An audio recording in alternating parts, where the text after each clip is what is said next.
All right, welcome back guys. आपने पूरी practice की होगी, ऐसा मैं सोच करके चल रहा हूँ। अगर आप प्रैक्टिस नहीं करेंगे तो ये वर्कशॉप किसी काम का नहीं है।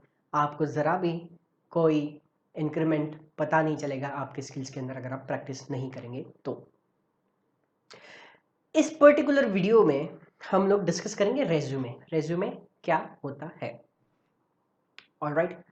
और रेज्यूमे डिस्कस करने से पहले मेक श्योर कि आप जिस किसी भी जॉब को अप्लाई करें, मेक श्योर कि आप उसकी एलिजिबिलिटी क्राइटेरिया में बैठते हैं।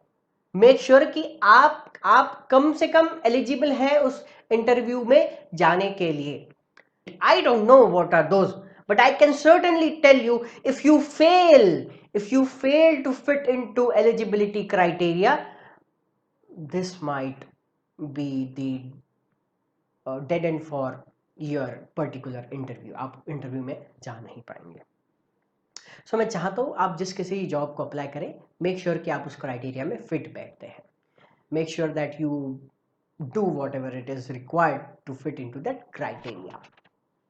Alright, now let's discuss about resume.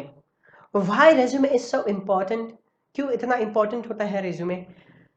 Boss, resume ये जरूरी नहीं है कि resume का कोई एक particular pattern होता है।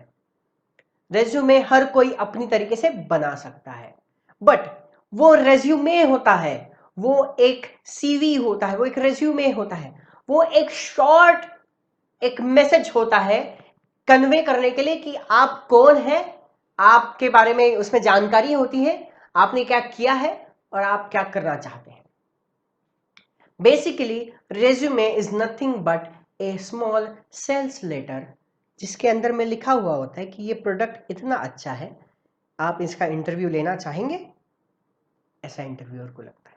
और अगर रेज्यूमे देख करके चलो सोचते हैं हम लोग, एक रेज्यूमे है, 1 पेज रेज्यूमे है जिसमें सिर्फ नाम, नंबर, एजुकेशन लिखा हुआ है, कुछ बाकी और कुछ चीजें नहीं लिखी हुई है। Does that feel appealing? No.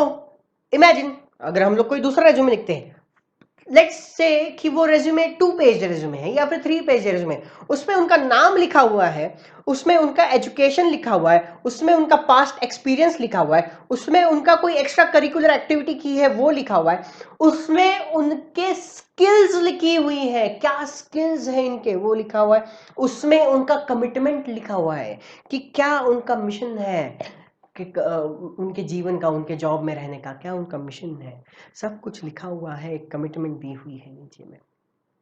What feels most appealing? I think the resume number letter 2. Do not copy any resume.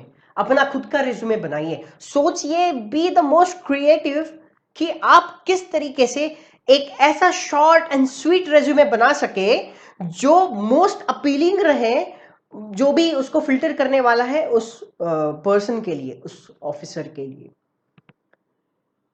वरना हम लोगों की आदत है, गूगल पे हम लोग सर्च करते हैं रेज्यूमे टेम्पलेट्स, और जो पहला रेज्यूमे टेम्पलेट होता है उसी को हम लोग कॉपी करके बना लेते हैं।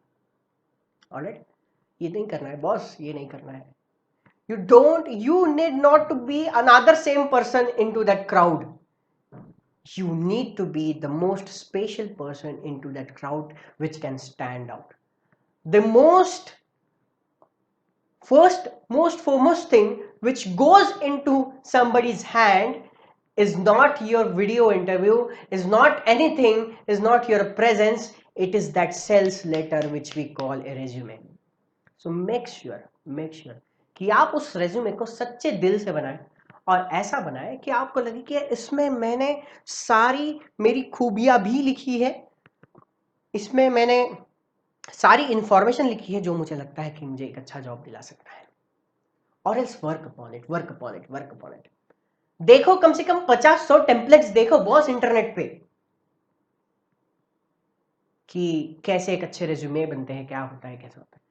सो when you do that you get clarity, and when you get clarity you speak and you present like a bullet.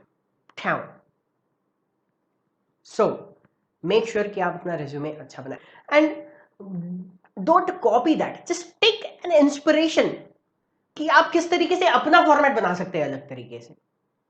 All right, so make your resume be interview ready. I'll see you in the next video. Thanks a lot.